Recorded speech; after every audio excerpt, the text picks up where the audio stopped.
Welcome to Just a Thought with Amy Keys. We are here to inspire, educate, inform, and entertain. Today's episode features a fabulous couple who travels the world, and I am so excited to welcome Christy and Richie Willard from Willard Travel Company. Christy is a travel advisor, wife, mom, tiny dog lover, world explorer, lovely friend, God-loving, Prosecco-loving woman. Richie works in med tech, is a travel advisor, husband, dad, storyteller, always happy, God-loving, never dull moment kind of guy. So we are so excited to have you two here today. I've been really looking forward to talking to you because it's always an adventure being with you. And I know we're going to have some great times today talking about your own adventures. So let's jump right in. First question today. How and why did you start your travel planning business? Well, first of all, thank you for having us. It's so sweet. We're so excited to be here. I think, we both worked at FedEx years ago. That's where we met. And back in those days, you could jump seat and you could jump on an airplane and go anywhere you wanted to, basically, if it was available. And so that was kind of our dating life. We would hop on an airplane for the day. We would work the night before. We would jump on an airplane, go to Orlando, go to New York, California, whatever, and then come back and work that night. And so I think that just kind of started our love for travel, just being able to go to new places and experience new things. So, as time went on, we had kids.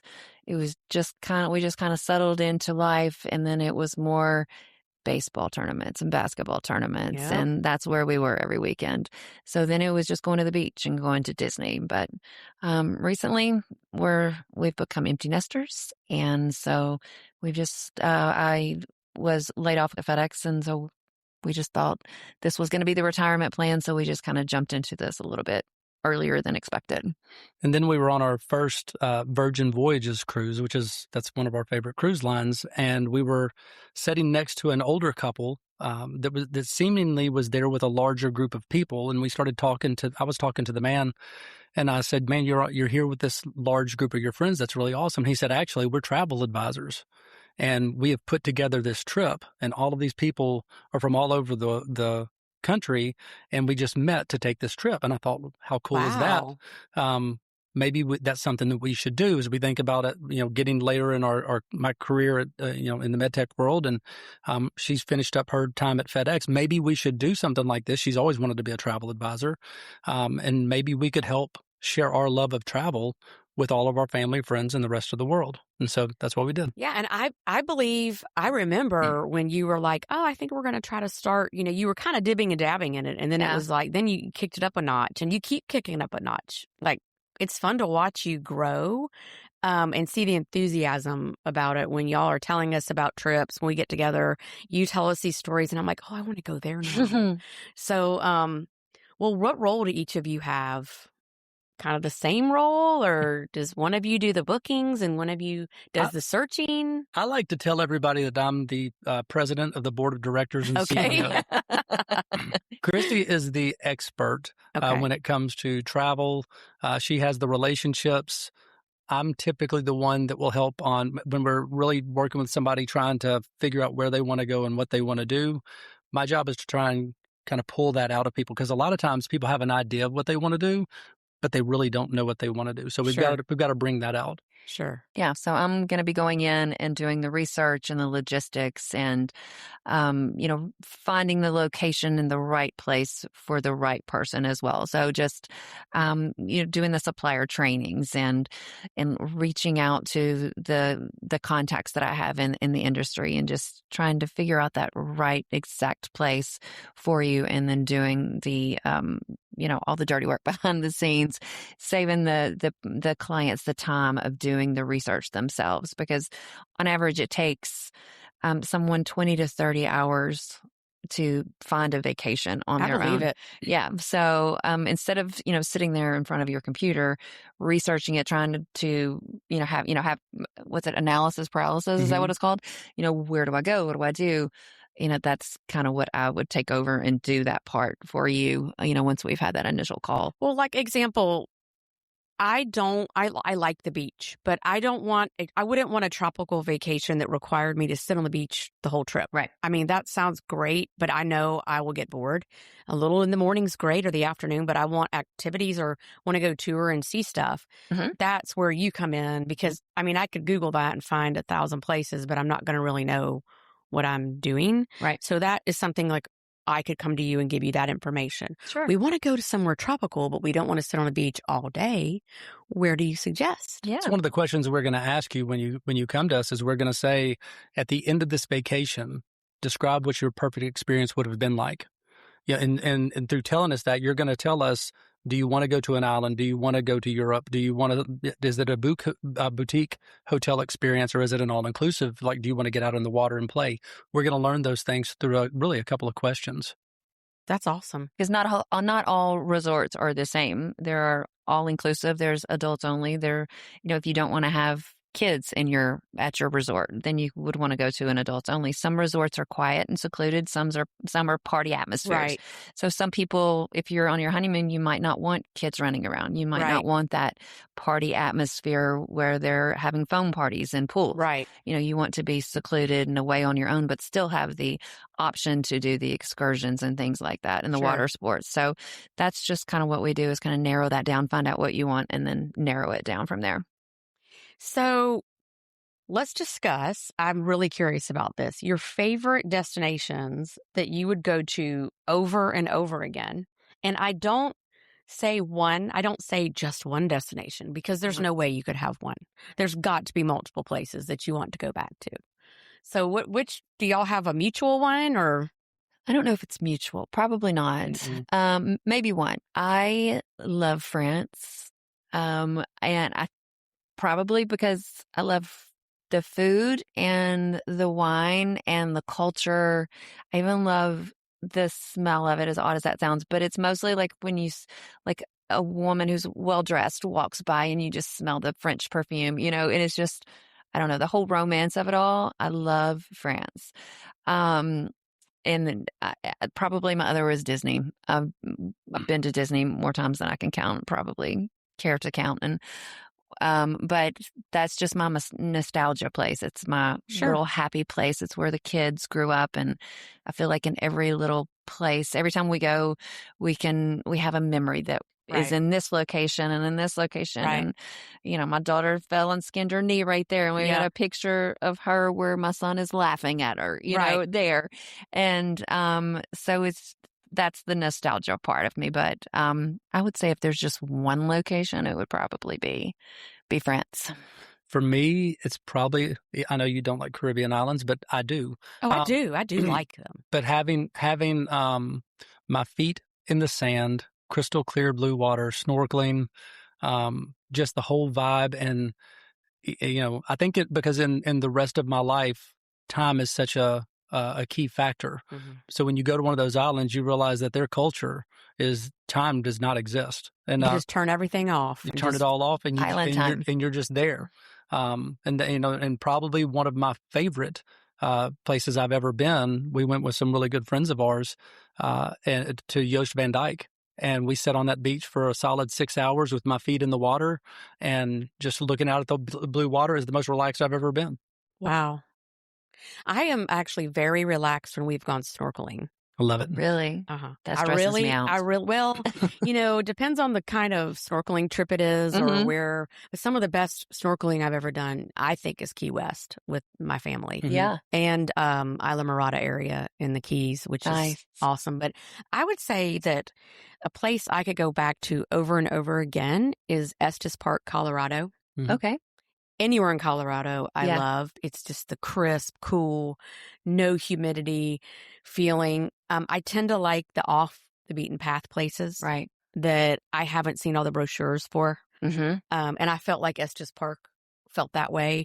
The elk are everywhere. I mean, they are like squirrels out there, and it's so cool. My family, we went on a vacation in 2019 there, and of all the trips we've ever gone on, it's probably still my favorite one. Oh, why is that though? It's the elk. It is the climate. It is our favorite pizza, Antonio's Pizza. Unbelievable. The hiking is phenomenal. Okay. I mean, it's just so doable. And there's a place called the Alluvian Fan. It is the strangest, I think big, I mean, it's like where rocks blasted out. I mean, I'm talking like billions of rocks, not just a little hole. Yeah. And you could climb the Alluvian Fan. I mean, that's the strangest thing. And there's like bighorn sheep signs to say, crossings for them. I mean, it's really a great place. So that would be my favorite. Anything off the beaten path, though, the unexpected. So that's cool. So what about, how many countries have you been to? Do you know? I was counting it the other day, and I think if you're including like the territories as far as like Aruba and like Curacao and them being like, or Martinique as being like territories of another country like Britain or France. Right. I think we said it was like 25. Wow. Yeah. But then next month we'll be adding Spain and Italy because we're going on a cruise next month, so that'll be 27. I think. Well, we can't really say that we're going to own a travel business and not travel. Yeah, I mean, you need to be. Yeah, that's true. That's sort of the root of your business is saying I've been here, or if you haven't been there, through your networking of people you trust in the industry, you can gauge things too. And a lot of that is through cruises. I mean, it's just like a one day hit an island, go to another. So that is a really good way to see a bunch of places and it's one. Why we love cruises, because it's like you get this quick sampler. Yep. You get to learn a little bit about each country.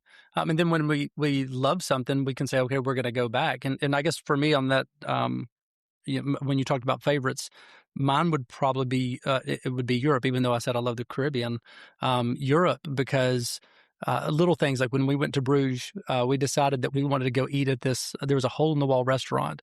Well, hole in the wall to us here is at the oldest, it would be 250 years old. Right. Right.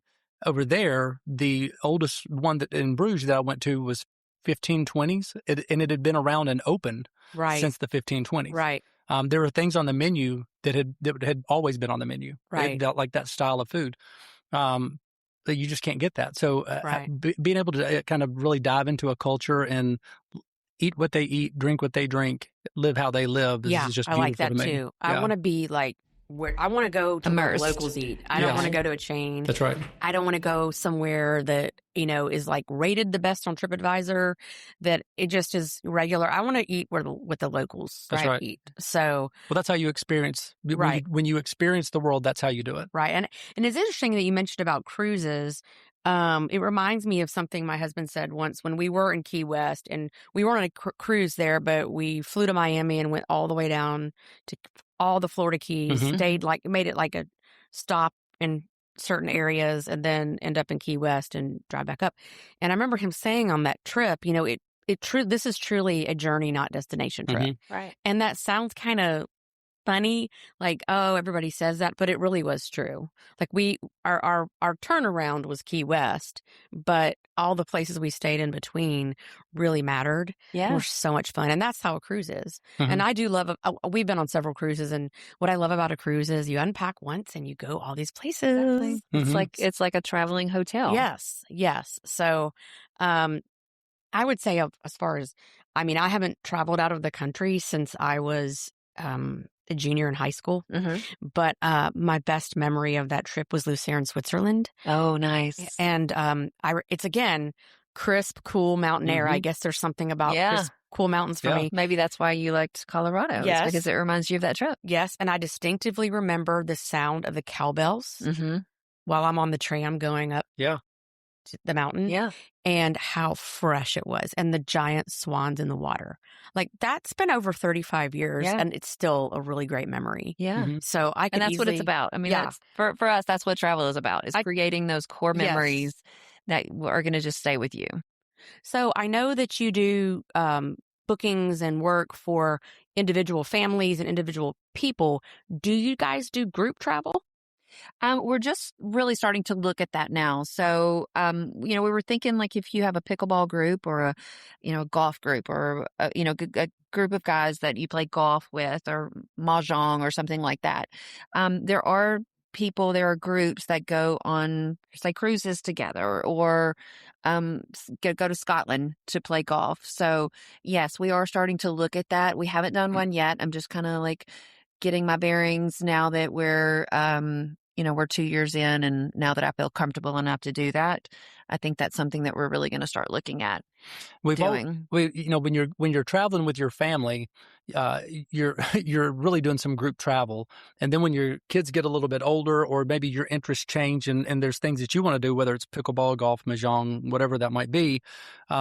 There are trips that are carefully curated around those experiences that you can plan and not even know the other people going on the trip, or you can go with a group of people that you already know to a location and do some pretty cool things. Like in some of the Sandals resorts, you can go and golf.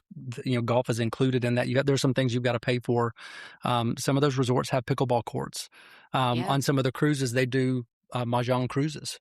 Or rock climbing, or rock climbing, or whatever. Sign me up for a mahjong cruise. I know that we're speaking your language there. Yeah, you are. So as we started thinking about, the next iteration of this and what it looks like, it's how do we get more people to go on these experiences?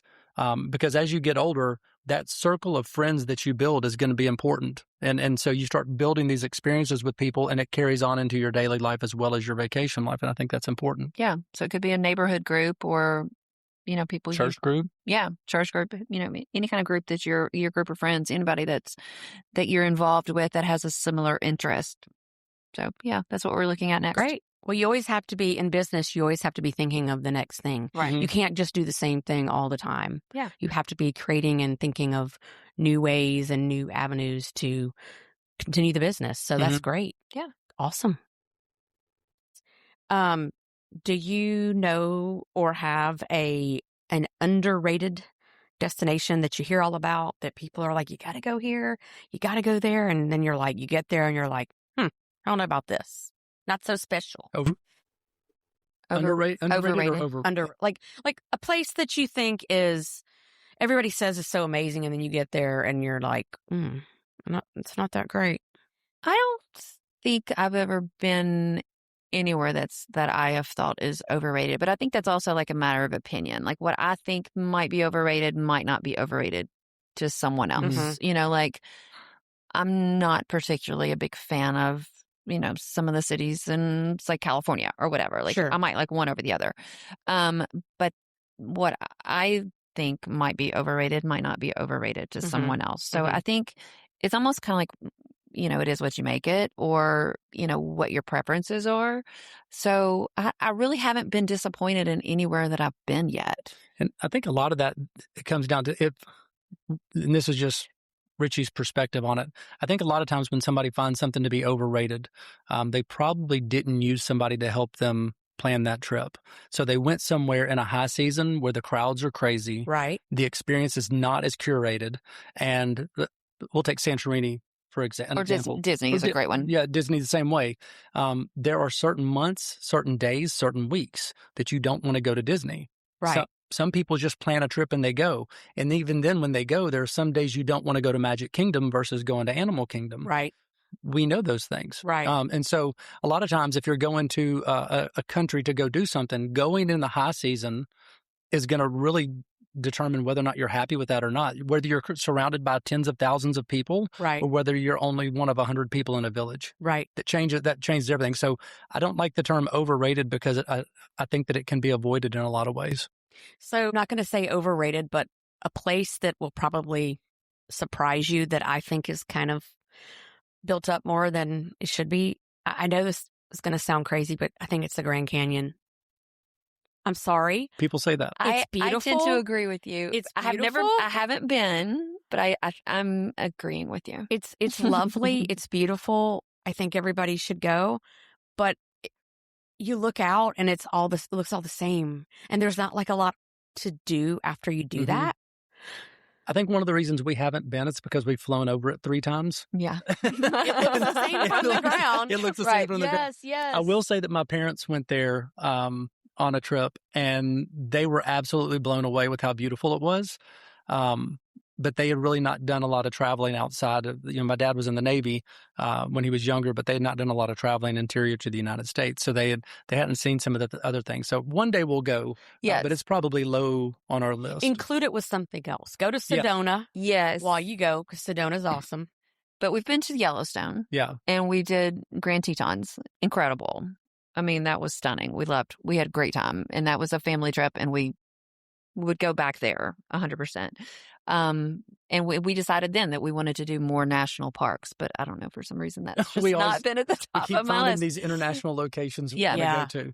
Yeah. Well, Sean loves going to national parks, and he even has a little national park passport that you get every park stamped. And we were at, where were we? I think we were at the Arch at St. Louis, which is a national park. Really? And I couldn't believe it. Yeah. It's beautiful. It's really cool. And he didn't have his passport, and I felt so bad for him. You have to go back. Have your passport. Yeah. So, something that's really important with your industry is air travel. I find that being in an airport is some of the best people watching ever. Right. I very much enjoy people watching at the airport. Love it. It's like it's like a microcosm of the whole world. Just it literally is right there. And like, I love to see the way people dress to fly, the way people don't dress to fly, the way they have, it's just where they have all their stuff or their bags, or how the family travels together. People watching, if people have ever seen my family travel, have probably noticed that I follow my husband like a lost puppy at the airport. It is a very vulnerable place for me for some reason. I think I'm too distracted by my people watching. So I'm always like 10 paces behind him. It's not his fault. It's mine. I have to have him handle everything. I mean, he's like, here's your boarding pass. This is what you do with it. Or, here's another fun fact. I have never booked a plane ticket in my life. Really? He does it. And it's not like I'm a baby. He just does our trips. He's the one who plans all that. But I've never booked a plane ticket. That's crazy. That's wild. But I really love. That is surprising about you, I think. I'm a planner, so you'd think I would. Yeah. But I think when we travel, he tends to be. I'll say, let's go here, and then he will like execute everything and make it happen. Yeah. So, but yeah, I'm like a little kid in the airport. I'm like looking for the candy shop. And he's like, we gotta go. And I'm like, oh, but look at that lady's luggage. I mean, I want to watch you in the airport now. I know it. Well, we're going to go somewhere together. That's so right. you'll get to see it happen. And you're going to be like, Amy, she's back there. We're going to get one of those like things that the kids have, where they tie I it need a onto your leash. wrist. Those little corded leashes. Right. But I'm a lot at the airport. I'm a lot. And I have to check my bag like 20 times to make sure my wallet's in there. And I'm that way with passports. Yeah, he is. So yeah, what do you think about airports these days, and how TSA is and all the things, and any travel tips in the airports?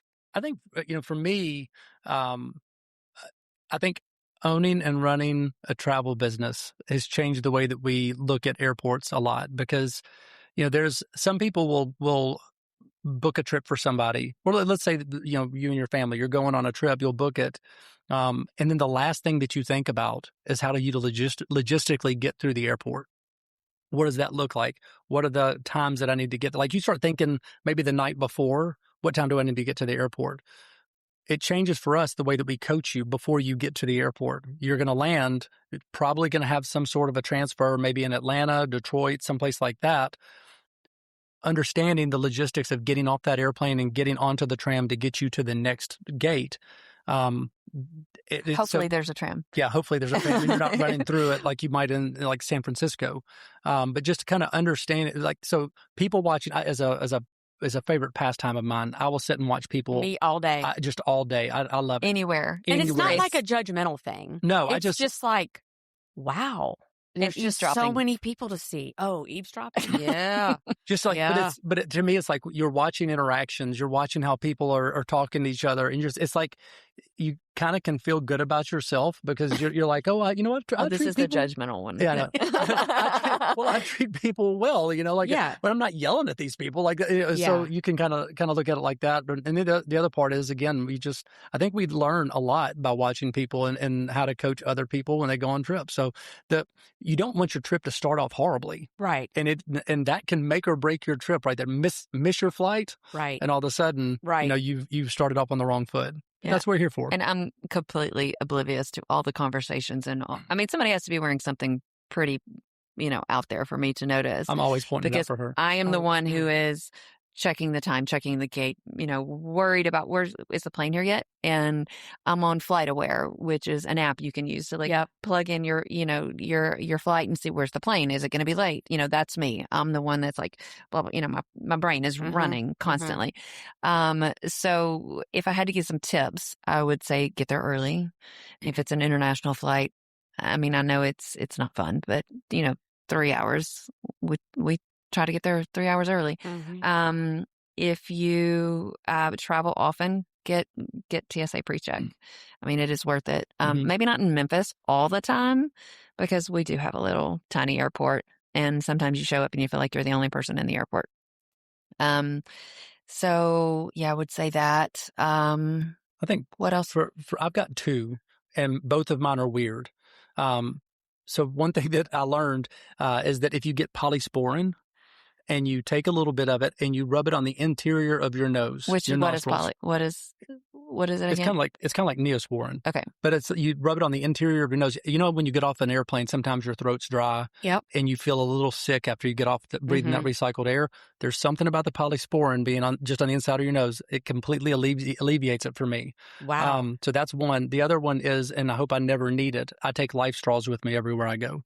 The kind of prepper type thing. Yeah. It's good for 1,000 gallons of water. So if I find myself somewhere in a country where there's an issue, I've got water. Wow. And she probably thinks I'm weird for that, but that's something I take one for each of us. So I never thought of that. Yeah. Yeah. Wow. And then most importantly would be your passports, and take a picture of it on your phone, make a hard copy of it, put it in your hotel, safe. You're safe. I was like thinking locker. Your hotel safe. Don't take it with you when you're out. When you're out depending traveling. on the country. If you're international, there are some countries. I think in Italy they require you to have it on you at all times. Yes, there are certain countries. And on the picture, you make sure you take a picture of as much of it as you can. But one of the most important parts is on the last page. There's a barcode. Oh, you want to have that, and you want to send it to yourself in email. So if somebody takes your phone, which is prevalent in Europe, you've got it in your email, and when you go to the State Department or the U.S. Embassy, they can give you a same-day passport. Wow. Yeah. Very interesting. Yeah. That's worth you coming on the podcast if we don't learn anything else today. That's really interesting. That's what nobody thinks about. Yeah. Well, when I went to Office Depot to get my TSA pre-check stuff done, the lady looks at me. I have all my documents in the envelope. Everything's good. And she says, ma'am, I can't use your marriage certificate. And I'm like, say what? And I mean, we've been married 26 years, so I'm thinking we're good to go. And she says, well, the way the clerk dated it is incorrect. And I said, well, am I really married? She says, well, you need to get this fixed. And I thought, wow, all these years we've been good, but now I'm learning that maybe our marriage certificate is like null and void because somebody dated it with the date of the actual wedding before the date we signed it. It's the craziest thing. Wow. So I guess we have to handle that in vital records or some kind of records. I don't know. Interesting. Yeah. So fun fact, make sure you're really married. That's right. Yeah. When you go get your life straws. That's yeah. right. What does that look like? The only other last thing is if you're traveling internationally, you want to make sure that your passport is you've got valid for more than 6 months after you're supposed to get back. Yes, and register for the STEP program. Yeah, which is just Smart Traveler Enrollment Program, which will notify the government. You're just telling it where you're going to be. So if there's something catastrophic that happens in that country, then the government knows where you are, and so you'll receive text alerts and things like that. And I still get a little nervous with TSA. I mean, I don't have any contraband. I haven't done anything wrong, but I'm like, oh my gosh, like, what if, and I always have to be the one to get patted down or extra. I guess I'm looking nervous. I don't know. Maybe I'm too friendly to them. But a few years ago, our youngest son, because he's younger, he doesn't have a driver's license. So the TSA agent is like, hey, what's your name? He combined his name with his brother's middle name. And I'm like, that is not your name. He's like, I was nervous. I said, oh, you made us look like we're crazy people. Yeah. So the guy was really nice and let him through. And that was here at the Memphis airport. But that was the strangest name slip up ever. And we haven't let him forget at all. So I'd love to talk about hotels with you. Okay. Because you clearly know where to stay. A lot of people have certain chains they like. I prefer boutique hotels because it's that whole like off the beaten path, not literally off the beaten path, but they're more unique. My favorite one ever is the Andrew Pinckney Hotel in Charleston, South Carolina. And it is beautiful. It is so charming. It's walking distance to everything, but their like wine and cheese hour and their breakfast is amazing. Like it's all local. I think I talked to you about this one time. Yeah. Like it's all local quiches and pastries made right there. It's not something that's coming out of a freezer. She said so many words that I've liked so far. Yeah, quiche. Well, you and I like quiche. Yeah. I view quiche as you a said love wine, language. Cheese, pastries, quiche. Yeah, and they serve and unique. Yeah, and they serve good wine. And good cheese and good grapes. And it's on the top of their hotel. It's called the Solarium. So you're up on top and you can look over the city. And it's just so well done. And they have like warm chocolate chip cookies in their lobby. It's getting better. It's just, cookies, all the things. But I tend to gravitate towards boutiques if I can find them. Yes. Same for us, I think. But we're also not, above, not necessarily boutique. There was one that we stayed at. I'll let you tell it. Where were we? In Bruges? Oh, well, in Bruges we stayed in what used to be. We thought it was really cool because it was used to be kind of the palace for like the prince that lived there at the time, and this was, I think, during the time of the Crusades. So that's as long before. That's been a minute. Yeah. And so we thought, this is cool. We're staying in the palace. Well, we get there and they take us out to what used to be the stables, and they put us in the stables, and that's where So there's like the main building, and then back behind there's like a garden that we walk through. And then now it was a hotel room, but it used to be the horse stables, and our bathroom had a trough. That was my gosh, that's cool. That was the sink. And see, you remember that. Yes. Yes. And we always will. So it was like a rectangular shaped room because that was the shape of, the old stable. Right. And I could lay across with my feet touching one wall and my hands touching the other. So it was very narrow. Yeah, because everything's smaller there, right? Especially in that. Yeah. So we love boutique hotels. When we go to a place, it doesn't matter if it's in Colorado or Charleston or in Europe. We want to stay in a place that reminds us of the place we're staying in. That's what we're after. Is we feel like that experience is really going to tie you and the memory to the place. Well, we need to go to Charleston for a weekend and all go there and stay at the Andrew Pinckney, because that is a place that I would there's lovely places in Charleston, but that's the only place I want to stay there. Yeah. Now I do have to say, on hotel topic, I'm really weird about staying in hotels. Okay. I have a degree in hotel restaurant management. So I had to do internships in college, and I cleaned rooms, 18 rooms a day, usually 2 double beds or queen beds, some kings, but it was a lot of beds, a lot of bathrooms during that internship rotation. Okay. I learned a lot about people. People are messy. That's like a psychology course. People are gross. And since then, I have never touched a remote in a hotel room. Okay. I have never sat on a cover of a bed, whether it's a coverlet or a goose down or luxury hotel. It does not matter. I will not sit on it. I will not put my things on it. My family would be tickled right now because they know I'm very high maintenance about it. Like, I have to inspect the sheets before I get in the bed. It's kind of dramatic. Do you have a special light?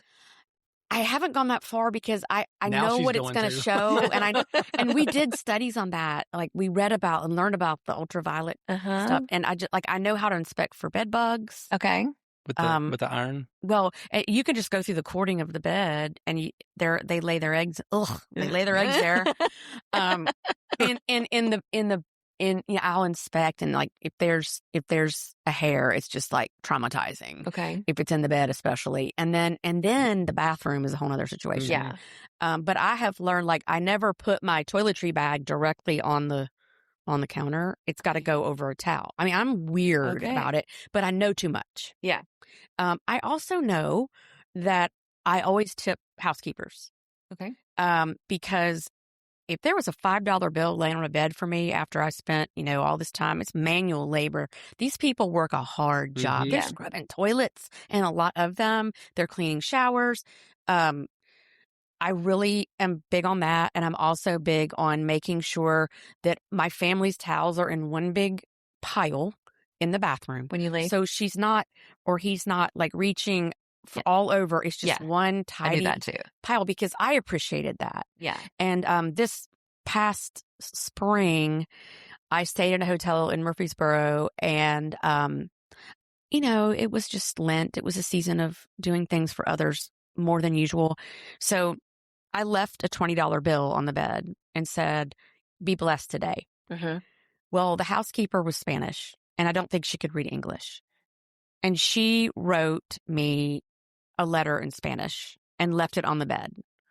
And I mean, that was such a small thing to do, but I'm really big on tipping and inspect. I mean, I get weirded out. The family, especially my husband, will be like, "Here she goes." We got to make sure the room's okay before we commit to it. And he always makes sure that when we book hotels that we're not near an ice maker, or near, a lobby, or we're not near the elevators, because that's noise. Mm-hmm. And we need to sleep. And he's really good at helping find, like, the right location. Yeah. But I think that's just one preventative step for him in dealing with me in the hotels. Because I also will admit for the public to know that I take a pair of flip-flops, because I will not walk barefoot in a hotel. Okay. And I will not take a shower barefoot in a hotel. Yeah. See, so this would be something that you would need to tell me if I were booking for you. Yes. So this is out for everyone to know now. Yeah. I'm a normal person most of the time, except for those, like, first 5 minutes when I check in a hotel. So you're pretty chill at the airport. You're like, people watching, chilling, but you get me to the hotel, we got to do some inspections. And it's like game on. It's game on. Yeah. And I don't put my finger on the elevator buttons. I use my knuckle. I do that. Yeah. I will do that. Just because you just never Everybody's know. touching it. I mean, yeah. So anyway, do you have any weird stuff like that? Can't say that Try I do. Try to top. But I think it's important for us when we're working with somebody, when, to her point, if we know that about you, and that's how you travel. So there's a little bit, there's some work that we would do to kind of help you with that. The way that we travel, we get to our hotel room extremely late, and we get up extremely early. So it doesn't matter. Only when we travel. When we travel. Yeah. But so we want that room for us is not a safe haven. It is a place to lay our head down for a couple of hours, and then we're up and out and seeing the city, and we don't come back until it's time to go to sleep. Yeah. I mean, we want it to be safe and clean, but, like, our priority is almost more where the location is. We want it to be close to the transportation and close to restaurants. Location is great, but if I got a hair in my bed, I peace out, y'all. Yeah. Yeah. So I think for me, mine are always going to be around safety, and making sure that, that door is not going to open. Mm-hmm. I've purchased some things off of Amazon, it's an extra locking tool that you can slide into the door and make sure that nobody can get in that door, even if they can, in hotels. Yeah. There's plenty of videos out there of people getting a key card and being able to get into your room. This makes sure that nobody gets in your room. Some people will bring those little door stoppers that have the siren on it. So if somebody opens the door, it makes a noise and it'll wake them up. Wow. So people have these different things. I personally get a towel and wrap it around the lock so the door has no place. So even if they can open the door, they can get into the door. They can't open it because the towel is preventing it against the lock. Wow. Okay. Wow. We stayed in a hotel a year or so ago, and we were with a traveling group of sports team, and my son was with one boy hanging out in his room. Sean was in the lobby hanging out with some dads, and I was in my room, and there was a drug bust in the room across from me and next to me. Oh my gosh. I was terrified We're because a little bit curious. I was super curious. You look at the Oh my gosh. It was, and they were, I know yeah. you well enough that you were watching through that. Oh, I was video. that I know you peephole. were. That peephole had more business than you even want to know that night. But it was really scary. So Yeah. I see why you just never know who's there. Yeah. But yeah, hotel rooms. I'm not a high maintenance person, but I just know too much. Yeah. I just know too much. Yeah. I cleaned rooms and I know too much. Well, Yeah, being in the, I guess more the tech world, the other toy that I have that I take with us on vacation is it's an RF camera and microphone finder. So I can swipe it across things like the mirror, and if there were to be a Oh. camera in there, it would beep at me and let me know that there's a Ooh, camera I want to here. get one of those. You can, you wand it over the alarm clocks and the vents and everything else. Well, if anybody's watching me, they're just going to see me inspecting the room and being freakish. So They're like, this lady Yeah. is weird. She's worth watching because she's walking on her tiptoes in her flip flops and arranging towels. But we all have our things, I guess. That's funny. Well, so speaking of things that you take along with you, like the little, what is that thing called for the mirrors and all? RF. What did you Oh, it's an RF. Cool. And camera and microphone finder. Yeah. What are some things that are really important to go in your suitcase that you recommend? I have to have. We've got like a travel sound machine. Okay. Yep. Have to have that. Yep. I cannot sleep at home. We have our Google Home on. I've got my travel sound machine thing on. We've got our fan on.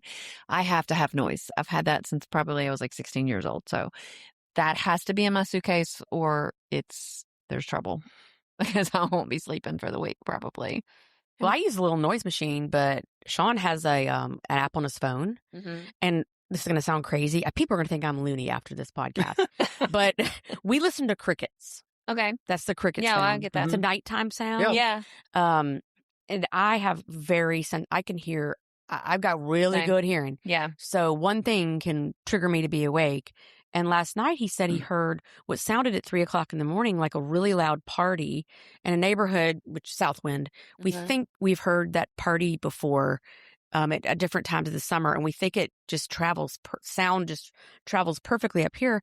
And he was kind of looking around at first to see if it might be around our neighborhood. And while he's looking out, he saw a coyote run through the yard. So I was like, well, that's action. I didn't hear a thing because of my crickets. Yeah. So Yeah. Ours is like an airplane almost. Yeah. Which drowns out. like a white noise. Which is weird because she can't sleep on airplanes. That's a comfort thing though. Yeah. That's because I'm sitting straight up. Yeah, I agree. I can't sleep in a car or airplane either. Yeah. And I agree. I think for me, I already mentioned it, but the water straw, and that's just about a being prepared. Yeah. That and every time we travel, we carry a crossbody that I carry with us, and she's got one that she can carry also. But I tend to keep the passports in there close to my body Until we get to the I hotel. am a weirdo about how many times I will check to make sure I can put my hands on it.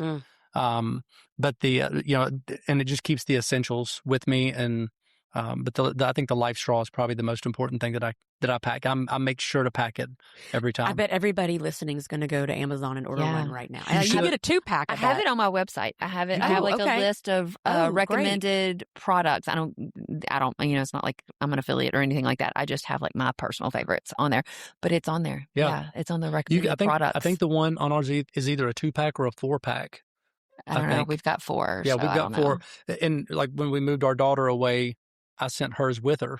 Right. And now my son's married, and I told him, I said, you need to go and make sure you've got 2. Sure. Because you never know. I mean, if we have an issue, if there's an earthquake, you need to have access to water. Yeah. And I mean, pool. That's You right. drink out of your pool with a life straw. It takes care of all the filtering for you. So you can go to a dirty pond and drink straight out of it for up to 1,000 gallons. It's worth it. So I would say for me, a charger, always. Mhm. Oh, yeah. Medications, of course. Lip balm. Got to have my lip balm. if I'm traveling where I'm checking the baggage, gotta have an air tag in it. Mm-hmm. Okay. If I'm not, or if I'm just any luggage, you gotta take an extra pair of underwear. Yeah. You just do. Yeah. You know, one of the things that Always throw that in. we tell people is your personal item that you can carry onto the airplane. You should have your bag of like your toiletries should be in that bag. A change of clothes or underwear, and your charger should be in that bag with you at all times. Because if you get bumped or if your plane gets delayed, your luggage is gone. You're sleeping in an airport overnight. You have contacts. You need medicine. Right. That should all be in your personal bag that you carry with you at all times. Yeah. That's fair. It makes sense. Yeah. Makes sense. And that's a little thing that people don't necessarily think about. Mm-hmm. Yeah. So what's a bucket list destination you have? I've got, I'm looking at resorts and destinations all day, every day. And it's so hard for me because I feel like my list is like the list is as long as, my arm.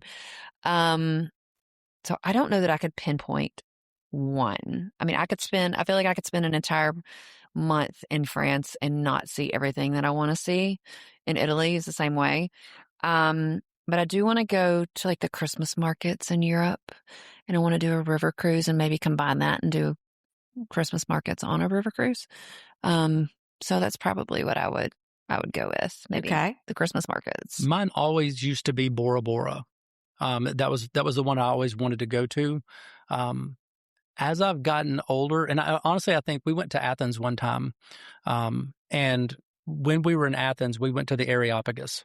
And we went to the spot where Paul preached at the Areopagus.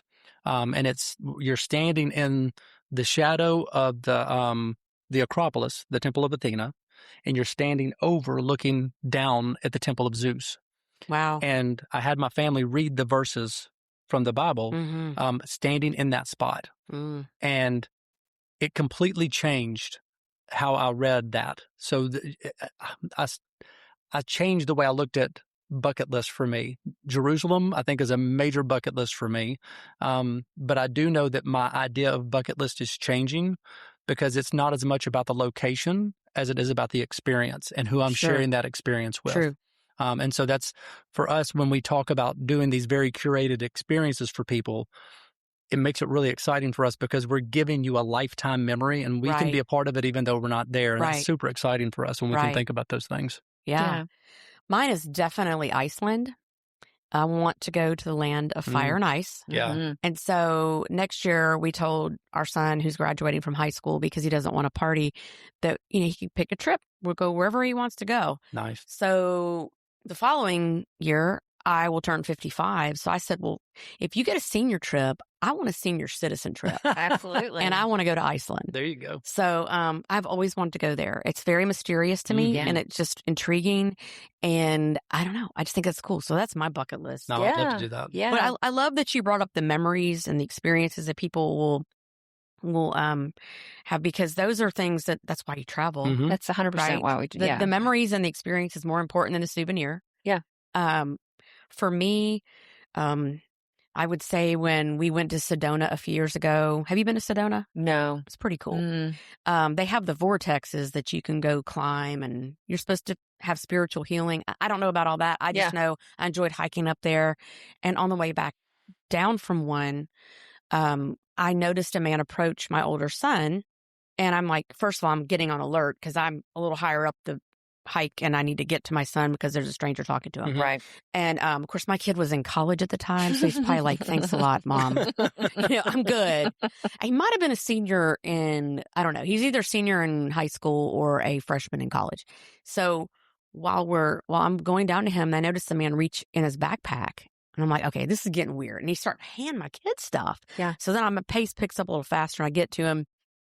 And he's handing him hand-carved red rock hearts, that one for each of us, that we have to this day. He turns out to be a flute player who had been at the very top of this steeple on this vortex, really high up on the red rocks. And we had heard him playing earlier. He had come down the mountain to leave, saw my son, gifts him these hearts. He didn't want anything for it. Well, I start doing research, and his name is Robert, and all this stuff, and he worked for the telephone company, and he was a pole climber and did all the work. That's why he's such a good climber and plays the flute. I learned he's like a legend in Sedona. Yeah. So I always said, if I get another male dog, he'll be named Robert after him. Oh. But that is one of the best vacation memories that is so random and unexpected that we all still remember. Yeah, and that's what it's about. Yeah. I mean, at the end of our life, that's what we're going to remember, those vacations and those times that we had with our family, those experiences. Yeah. So and we've talked to people before about what we sell, and what we sell it's hopes and dreams. People have these. You asked about a bucket list. That's a hope and a dream that somebody is aiming for off in the future. And when you think about every funeral you've ever been to, every rehearsal dinner you've ever been to, right? Those are two key moments in your life, right? When they show that picture collage, or you walk around that room and they've got pictures everywhere, it's always families on vacation. Right? Because that's how those families want to remember their loved one that's not there. They're not talking about, oh, he's got so much money left in his bank account that he didn't spend on whatever. Right. Nobody's ever going to say, 5 years from now, I really wish I hadn't spent $5,000 on a family vacation. You're not even going to remember you spent $5,000 on a family vacation to some amazing place. You're going to remember the experience that you just talked about. True. Right. And when you're telling that story, you're lighting up, Sean's lighting up, because you're remembering, you're replaying it. And that's what it's about. For us, as soon as you come off that vacation, we want to know everything about it. Right. And we love that. We have a couple that just came back from St. Vincent. I can't wait to get with them and find out it was an anniversary trip, and it was a way for them to connect and just a beautiful place and beautiful people. And I can't wait to hear their story, you know? And what I love about y'all is I believe this might be a couple who you were working on their flights this weekend or earlier last week, and you were telling me you're trying to get somebody back. That was two girls that were on a trip together. Okay. Yeah. You were invested in their flight issue and getting them. You were very invested. And that's what somebody would want from someone who does what you do. Yeah. They want you to care about if their flight is having issues or late, you helped them. And you were going through the motions of, I was loving reading how you were invested. It's like I go into mom mode almost, It's the flight's delayed. I've got to be sure that they get home, and they've got to drive this far after they land, and it really is, because when my clients are on vacation, I mean, he can tell you I'm tracking their flight. I'm looking to make sure you're invested. It's like she's there with them. You she's care. Following them every step of the way. I'm making sure that the flight lands and that the flight before them is going to arrive on time, and that the hotel is treating them properly, and I just want to make sure that everything goes well. So I want to make sure that everything that they hoped for and that they've told me that they wanted, that they're getting that. And these trips, they don't become memories by accident. True. It's carefully curated. You've got somebody that's watching you and watching your steps and checking in with you throughout. While our people are seeing the world, they're more likely than not, they're going to get a message saying, "Hey, how's everything going? Is there anything that you need?" And we're not even there, but it's something that she does. It's that extra touch to just say, "Hey, if there's something you need, let me get in touch with people at the hotel to take care of it. Let me talk to my contacts to make sure you're having a great time." Right. And when you're planning these trips by yourself, it's only you to blame. True. You don't have any recourse of somebody to go to, but people that use our services and hire us, we're there with you whether you see us or not. Yeah, you're helping make the memory. You are. You might not be there, but you're helping make it. And one of my other favorite memories of one of our trips was we went to Cancun on one of our cruises, and it was a family cruise. And we were coming back out of Cancun to get back on the ship. And there were these guys dressed, in Mexican garb, with the little hats and all the things. And they were dressed very native. So they looked like they were in tribal swimwear type of kind of cool outfits. And they're like, "Will you take your picture?" And I'm like, "Yeah, sure, take my picture with my family." And so the guys all stand behind you to get in the picture with you. Mm-hmm. And one of them say chicken taco. So almost every time my family takes a picture, one of us is going chicken taco. And that was 2017. So 9 years later, we're still saying chicken taco. Yeah. And we all know exactly why. And that's what That's what I love. It's those little moments. Richie, you recently shared a story with me from the coffee shop, and I'm just going to leave it at that and let you go for it because I think it's a meaningful story to share with listeners. Yeah. So I went to a local coffee shop and I ordered my coffee and I went and sat down as I was waiting. And anytime I'm in a coffee shop and there's older guys there, I'm going to gravitate towards them just because I like hanging out with older guys and listening to their wisdom. This particular day, these older men were talking about trips that they wish they had taken. One man said, where I'd like to spend some time is the Grand Canyon. And as he started talking about the Grand Canyon, his buddy said, well, have you been to the Grand Canyon? And he said, no. But he goes, but I've always wanted to go and I wanted to do the rim hike. And I've always wanted to hike down to the valley and the floor of the Grand Canyon, but I'm too old to do that. So I don't think I'll be able to do that. And his buddy said, I've really heard Arches is beautiful, but I don't think I could, in my age and my shape, I don't think I could do the hike. So I don't know if I'll ever get to see it. And as I sat there and listened, it just kind of broke my heart a little bit because all I heard was regret and these men talking about the things that they wish they had done. And internally to me, I started thinking, man, just go do the thing, whatever that is. I don't care what it is. And for us in the context of travel, it's always going to be take the trip. Right. Do the experience. Go get the experience because at the end of the day, that experience is going to be the thing that's going to remind you of these great times you had with your family and your friends. Right. And I've said it before, the money will regenerate itself at some point. You're not going to think about the money 5 years from now, but you will think about that experience and how you made it through this really difficult thing. Maybe you did this hike and you made it to the top of a mountain and you hugged your friends and y'all looked out over the horizon. You're going to remember the stories you told about your vacations. Right. You cannot tell me right now how much you spent on that vacation. Right. But you can tell me the memories. Right. And so go do the thing. Very poetic. Very poetic. Yep. That's a great message for us all to learn. No matter what you can afford, no matter where you go. If you can't afford to go somewhere, there's always somewhere you probably can. Yeah. Awesome. Well, so it's time to do a rapid fire. Okay. And rapid fire is quick and easy, but it does engage some conversation too. So feel free. You don't have to say one word if you have to expand on it. It's fine. Okay. You know me. A man, a few words. Beach or mountains? Oh, beach. Beach. Window seat or aisle? Aisle. Oh, that was why y'all worked so well together. Carry on or check bags? Carry on. Favorite airport? Atlanta, probably. Really? Yeah. Mm-hmm. Wow, I did not expect that. Most people dread that one. I think because we've traveled through it so much, because we fly Delta mostly, that we're familiar with it. Sure. And there's Chick-fil-A. And it's easy to, it's well laid out. It's easy to navigate, even if you're pinched for time. The plane train. Yeah, the plane train to get you from concourse to concourse is really quick and easy. So no, I wouldn't know because I just follow Sean. So I don't know where I'm there's going. A train? Terminal? What? We got on a train somewhere? Favorite airplane snack? Oh, what is it called? The what's our Stroop waffles? Stroop waffles, yeah. Those are good. And ginger ale. Stroop waffle and ginger ale is probably, that's her thing. For me, it's sun chips and ginger ale. Okay. Europe or tropical islands?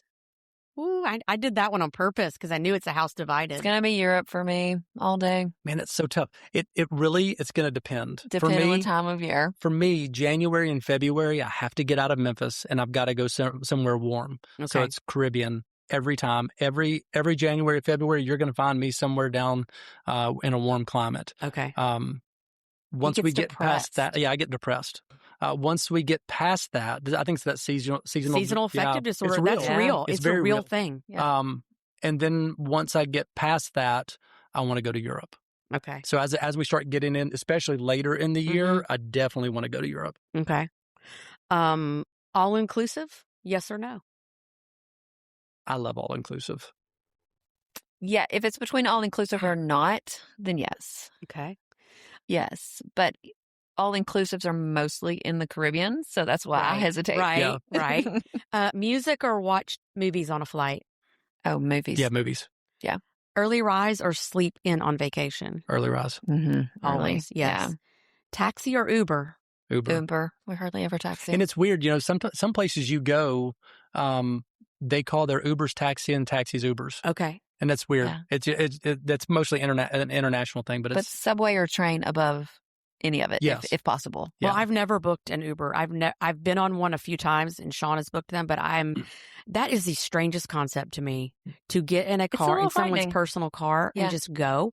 But I have a friend who is one in Nashville, and he's fantastic. He has the whole setup in the center console for everything you need: mints, candy, water. Oh, nice. I mean, he's got everything in there. He's on point.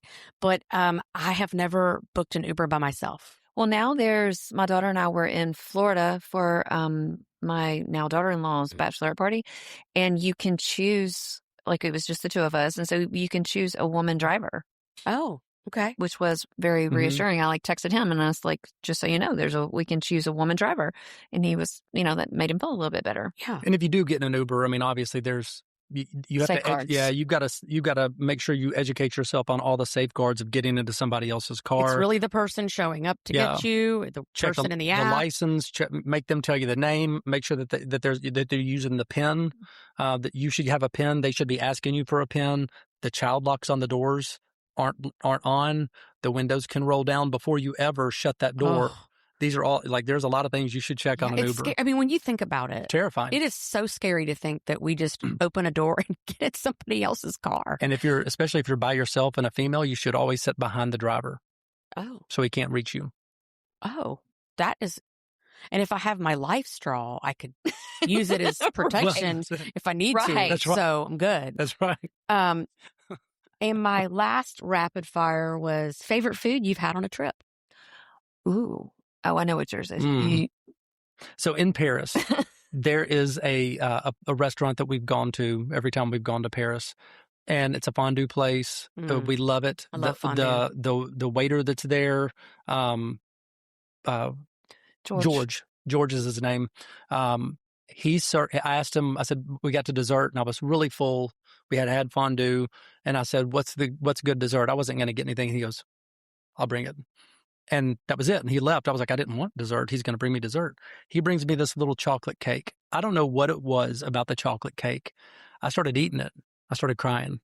It was that good? In the restaurant. I don't know. Well, that was after you made an audible that it was like in that scene in Something About Mary. Oh, yeah. Where the lady walks by and says, I'll have what she's having. I took a bite.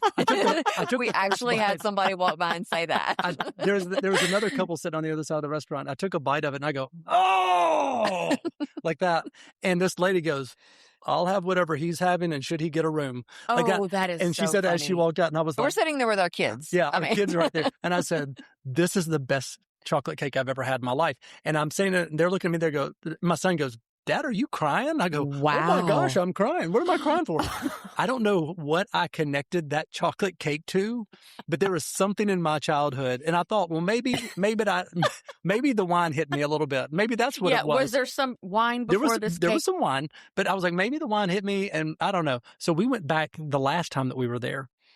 And we were sitting outside, and I said, I'm going to try this chocolate cake again. And we were sitting next to these ladies from Russia. They were the Ukraine. from the Ukraine.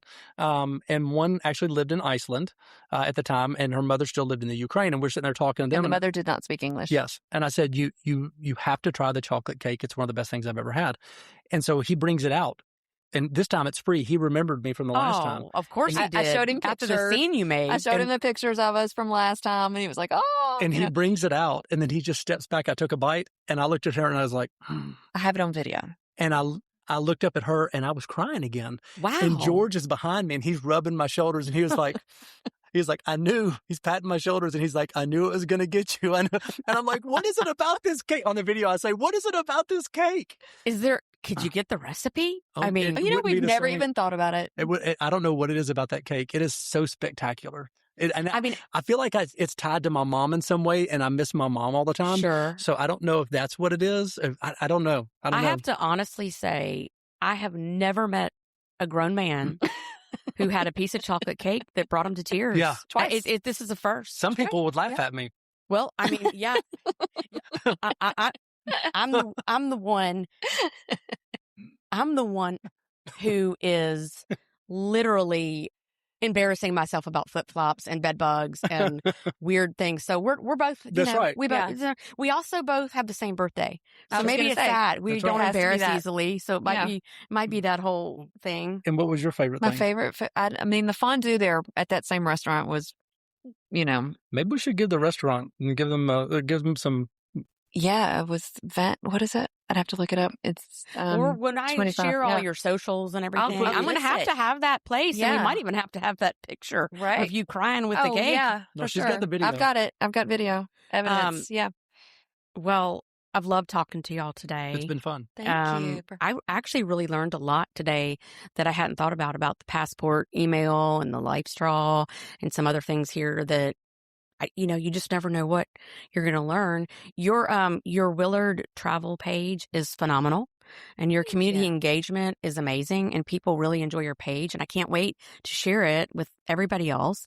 And for the world to know, now that we're, Richie and I are letting all our souls out about chocolate cakes and all the things is, I don't even know if Sean knows this, but I have asked the Willards when we are empty nesters, after our youngest son graduates in 2027, after he goes away to college, I want them to plan a trip for all of us to go on, like with the Willards. Maybe we should go get that cake.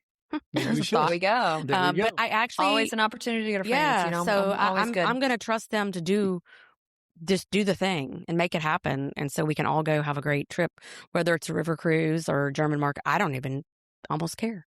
I just want it planned and go. So I'll share all the information. We're so grateful that y'all shared your fun journey together, because I think it's really fun to see you do it as a couple. You balance each other really well in life and in your business. Thank you. As amazing Christians and good friends and just good old-fashioned humans. So everybody, thanks for listening. If you are interested in being on the podcast or know anybody who would like to, who has a life experience, wants to help get any kind of ministries or nonprofits or just fabulous things out in the world to have a voice, I'm here for you. And you can reach me at amykeys@gmail.com. That is AMYKEYS podcast@gmail.com. And happy journeys and travels and life to the Willards. We appreciate y'all. Until next time, everybody.